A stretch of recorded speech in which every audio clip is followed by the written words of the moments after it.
If you've looked online or checked Twitter, then you already know that today is April Fool's Day. It's the day when fake news infiltrates our feeds and everybody suddenly thinks they're pranksters. But not defunct games. Over the last few years, we've used this opportunity as a chance to chronicle the history of April Fool's gags and popular funny bits from classic magazines. For example, a few years ago, we took an exhaustive look at all of the April Fool's jokes published in Electronic Gaming Monthly, including the infamous Sheng Long code in Street Fighter II and the more mature version of the Wind Waker. We also checked in with GamePro's annual prank, LamePro. We ended up recounting every single LamePro joke published in the 20th century, and it's epic! As was our ode to EGM's What If section, where I read hundreds of what if jokes while you groaned and probably gave it a thumbs down. This year, I wanted to take a look at one of the goriest and most sadistically violent periods in video game journalism. That's right, we're finally going to address the many people that were murdered, maimed, and tortured by Next Generation magazine. Now, for those who don't know, this is America's version of Edge magazine and ran for 85 issues between 1995 and 2002. In that time, they instituted a very strict policy that demanded absolute perfection. Editors who made a simple typo or mislabeled a game would often have their fingers chopped off or be tortured in solitary confinement. In order to get a sense of the bloodshed and injury, I wanted to chart the violence and answer the age-old question, how many editors did Next Generation kill anyway? In order to answer that question, we've gone through every blood-soaked issue to count up the many times the editors killed, seriously maimed, or tortured. We're also going to look at some of the reader pushback and how that affected Next Generation's murder spree. Join me for a true crime mystery unlike anything that you've ever seen on the internet. Today, we're going to finally put a number to Next Generation's body count.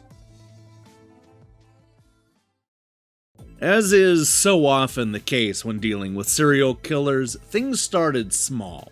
We begin our timeline at issue 5 when Leonard Herman writes in with just a whole list of Atari facts that Next Generation got wrong.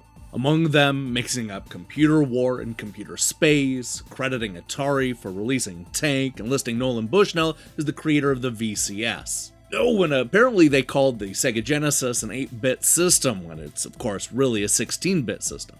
For their part, Next Generation thanked Leonard for the observations and then explained that the writer of the offending article has been placed in solitary confinement with just the Jaguar and Fight for Life to keep him company. Like I said, we're starting this out small, so I can't list this punishment as anything more than just torture. Next Generation may have gotten a small taste of the dark side, but it took them nearly a full year to strike again. Their next victim was in issue 16 when Jessica Burns pointed out that Marcus Webb mixed up asteroids and Space Invaders, which is just a rookie mistake. Next Generation responded by saying that they shot Marcus, only to immediately say that they were joking, but they did shout at him for a bit. Once again, this falls into the torture category. It's in issue 23 when things finally start to heat up. After Russ Perry Jr. schools the magazine on the history of GameLine as a console modem back in the 1980s, Next Generation reveals that the author has been suspended from the ceiling with telephone cable. There's nothing in there about cutting him down, which suggests to me that Next Generation's first murder took place in November of 1996. Issue 34 brings us the first example of an editor being punished without a reader pointing out a mistake. In the corrections section, Next Generation admits that they confused the classic games Suspended and Starcross. The offending editor has been established as the central mentality and placed in cryogenic sleep on the planet of Contra, where he won't ever offend Infocom fans again. Considering that we don't know how to revive somebody who's been put in a cryogenic sleep, and of course that there's no planet Contra, I hate to say it, but I'm forced to mark this one down as murder. I suspect the same can be said about the punishment in issue 39, though there may be some debate. After Francis O'Connor explained the difference between kart and IRL racing, Next Generation apologized and said that the offending editor has been wrapped tightly in barbed wire and forced to drink 10 gallons of water. Okay, while it's hard to die from drinking too much water, it is certainly possible, as we saw when a 28-year-old California woman died after competing in one of those Hold Your Wii for Nintendo Wii contests. And that was only after 6 liters of water. 10 gallons would be almost 38 liters, which is a lot. Honestly, this would be a pretty terrible way to die. 10 months later, in issue 49, Kenneth Tai correctly points out that Leisure Suit Larry 4 was not a real game, because the series famously skipped from parts 3 to 5.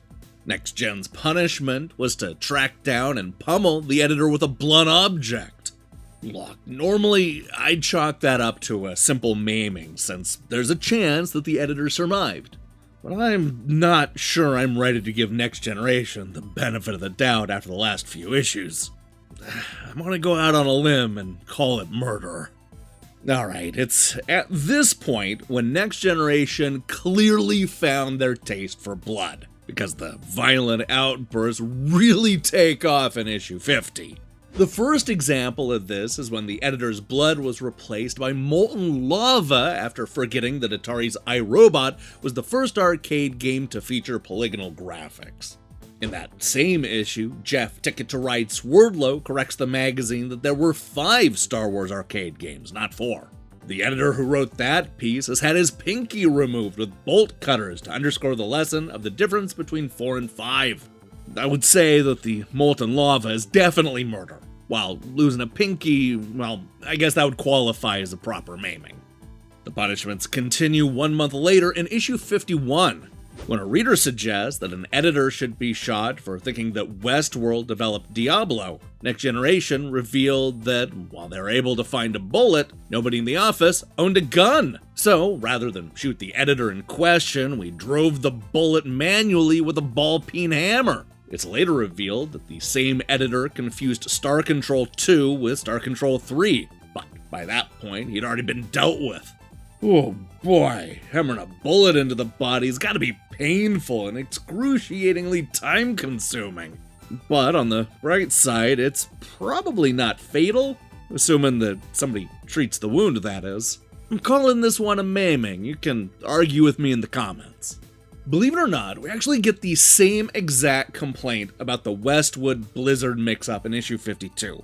This seems to confirm that the editor survived the bullet being hammered into his body, because now he's having acid thrown in his face. Yeah, I'd call that a maiming. And would you believe that's not it, because the exact same editor also credited Twisted Metal 3 to Electronic Arts, not 989 Studios. So instead, they made him play Twisted Metal 3. That one is easily torture. Now, that's bad, but believe it or not, he wasn't alone in that issue. Things also went downhill for the editor who confused Quake 1 and 2, because they branded a 2 over the eye of one of the artists to ensure that it doesn't happen again. Yet more maiming. By issue 53, the readers were starting to push back on all of the violence. Joe Eric Mercado was the first to point it out, arguing that editors keep getting killed whenever they make a mistake, and this has been going on too much lately. Next Generation apologized and revealed that the editor in charge of maiming and killing the other editors has been torn apart by wild horses and then fed to rabid dogs. Yeah, this is just straight up murder. The same thing was about to happen to Captain Riker, who incorrectly says that the Genesis controller only had 3 buttons. We were just about to dip the offending editor's face in boiling oil when he reminded us that the Genesis control pad had 3 action buttons and a start button, for a total of 4. Anyway, now we've got this big vat of boiling oil just sitting here going to waste, and it appears that you're the one in error, Captain Riker. Now, after what happened in issue 53, you might think that Joe's plea for nonviolence had no impact. However, you'd be wrong, because you saw a much nicer and friendlier Next Generation in issue 54. When John David Garza pointed out that somebody screwed up the animation director for the film Princess Mononoke, Next Generation explained that they were about to unleash the wild dogs to rip the editors to pieces. However, in view of the new no violence policy, he was instead given a stern talking to and a 15-minute timeout. Honestly, I'm not even sure I would classify that as torture. Maybe Next Generation truly has had a change of heart. With the reader outrage came a lot of confusion. For example, Danny seems to think that driving nails into an editor would be lethal, yet the same editor had acid thrown in his face an issue later. As you saw, when we covered that, I marked it down as maims, not kills. And Next Generation corrects the record here. Actually, it was bullets we drove into him with a hammer, since none of us owned guns. A small point, but one worth pointing out, since while excruciatingly painful, it did not, in fact, prove fatal. In any case, the Usual Letters editor was on hiatus for issue 52, and the editor who took over hadn't realized that the error had already been corrected. In response to the error, the Temple Letters editor was going to be lowered slowly into boiling oil. But in view of our new policy of non-violence, we grounded him instead and suspended his TV watching privileges for a week. We're sure he feels really bad. And once again, I'm not even sure this rises to the level of torture. The same can be said about the issue's other mistake, where an editor gets the PlayStation 2 specs a little bit wrong.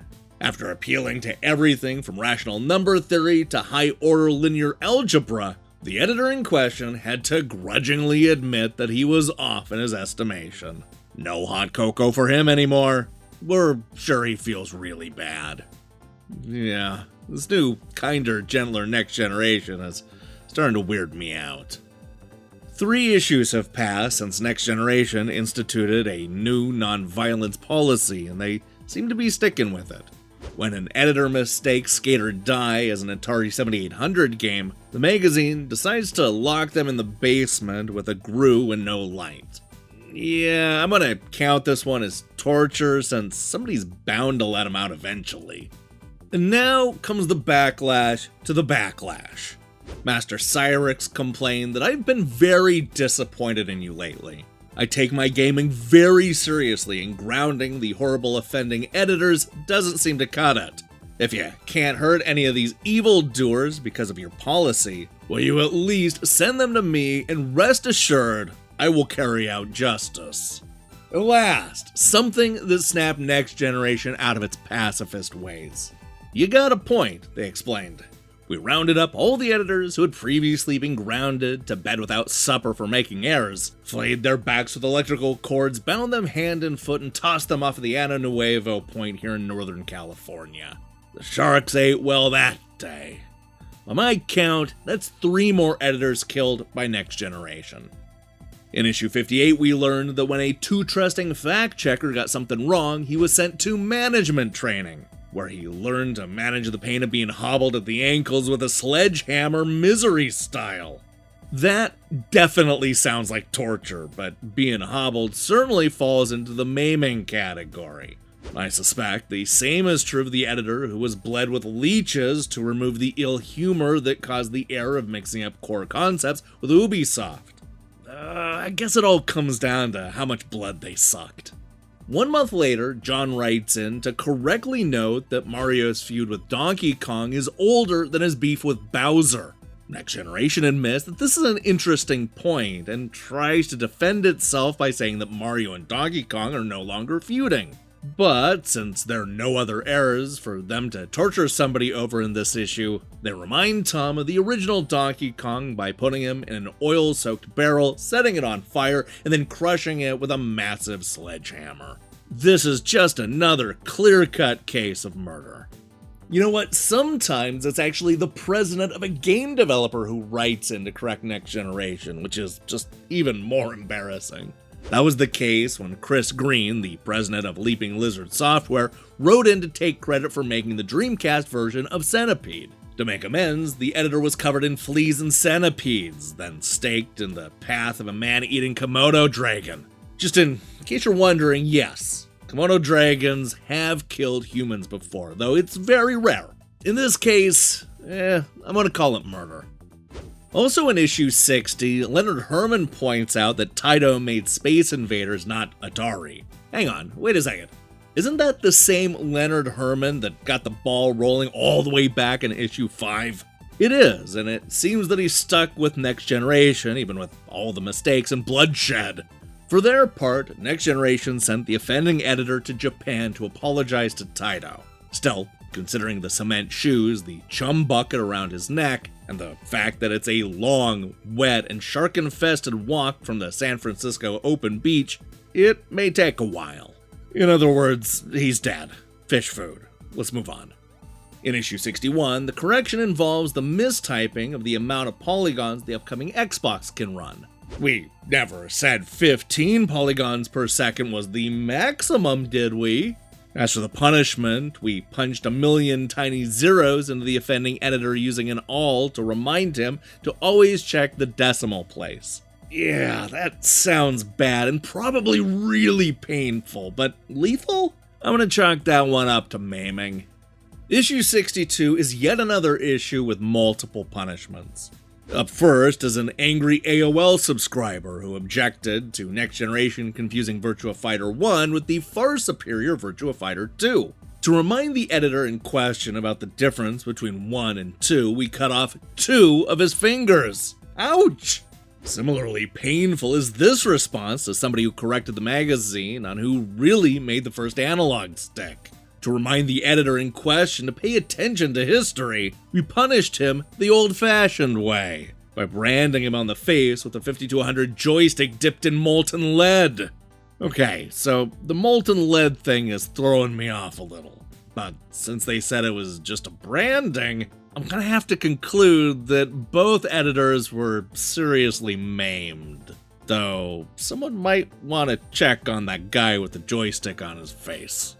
Oh hell, did Next Generation really confuse Donald and Daffy Duck?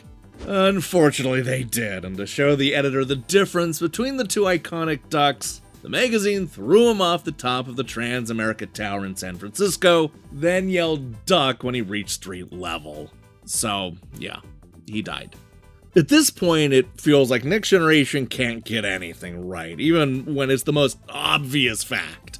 Of course, that's not the full story, but here we go again with Next Generation confusing the PlayStation 1 and the PlayStation 2. Obviously, to punish the editor who made this grievous mistake, his hand had to be lopped off with a lightsaber. It was a pretty intense scene. He cried, blamed us for killing his father, and then, after searching his feelings, he leapt from some very high scaffolding and fell down a long, long tube. He hasn't been seen since. Man, that is a long way to go for a movie reference. However, if it really did play out like Next Generation described, then I have to call this one a maiming. I mean, he may be dead, but that kinda seems like it was his own choice. Sorry. And here we are in issue 68 with yet another editor who can't tell the difference between the PlayStation 1 and 2. Seriously, how does this keep happening? To underscore the difference between 1 and 2, we've summarily removed one finger from the editor's right hand and 2 from his left. Yeah, consider yourself lucky, unnamed editor, because this is just a simple maiming, not a murder. Issue 69 brings another self-correction when Next Generation admits that they should have credited Pipe Dreams Interactive as the developer of Rainbow Six on the Dreamcast. The editor responsible was sniped in the head from a distance of 100 yards and then left in a field to freeze. Yeah, well, I'm guessing they didn't freeze for long, because this is just a straight-up killing. One issue later, Next Generation credits Namco for creating Resident Evil Code Veronica, not Capcom. Ah, man, I swear, how do they keep mixing this stuff up?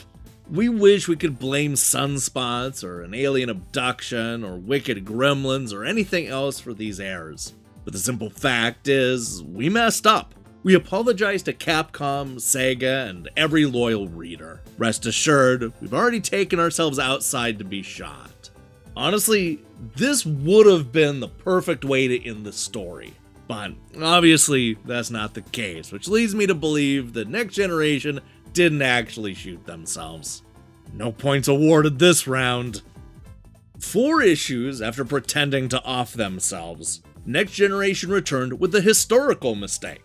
The historian emailed in to say that the first use of a gas mask wasn't in 1922, as Next Generation suggested, but rather it was 1918. Hey, at least it was a war fact and not something specifically related to video games. Obviously, the cited date mixed up the year and the day. The reviewers have therefore had their nasal spray mixed up with Drano to demonstrate the hazards of getting things wrong. Just in case you're wondering, I did some research and you definitely don't want to ingest Drano. No, seriously, don't do it. It will kill you. This reviewer is dead. Issue 75 brings one of the most gruesome deaths yet. While apologizing for mixing up the names Mark Danks and Mark Dean, as well as Andy Ashcraft and Ashcroft, the editors responsible were both drawn and quartered using very slow but very stubborn mules. I'm just going to ignore the video game reference there and mention that the editors may have been able to survive the drawn part of the punishment, especially if the mules truly are very slow. However, the quartering? Yeah, good luck with that one. This is just 2 more murders that we can blame on Next Generation. After all the death, murder, and chaos, Next Generation went out with a whimper. In issue 78, they acknowledged a small typo and revealed that the editor was first struck with 10 pins, then 299, so he'd better appreciate the difference. That's probably not going to kill you or even maim you, so what is described here sounds more like torture than anything else. But apparently, it was enough to get the message across, because this was the final time the magazine punished an editor. They went 7 more issues without an incident, only to be cancelled in early 2002. Much like the Zodiac Killer, Jack the Ripper, and so many other notorious criminals throughout the ages, the Next Generation Killer was never caught or brought to justice.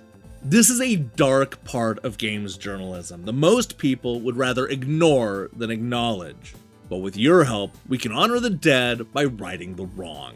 If you have any information about the Next Generation Killer, make sure and leave your comments, conspiracies, and evidence below.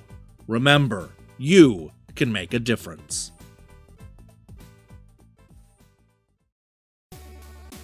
Hey, thanks for watching whatever this was. And before you ask, yes, this is one of those ideas that spiraled way out of control and grew into something so much bigger than anticipated. I'm honestly not sure who this was for, so hopefully you enjoyed it. Now, here's the question I have for you. What was Next Generation's best punishment? And do you think they were creative enough when it came to the kills? I mean, let's be honest here. They repeated themselves a few times and got a little schlocky. Let me see your thoughts in the comments below. In other news, we'll be back on Monday with a look at the newest Nintendo Switch Online games. Plus, more reviews and, well, more. If that sounds good to you, then I strongly recommend you click that subscribe button and support what we're doing here. Until then.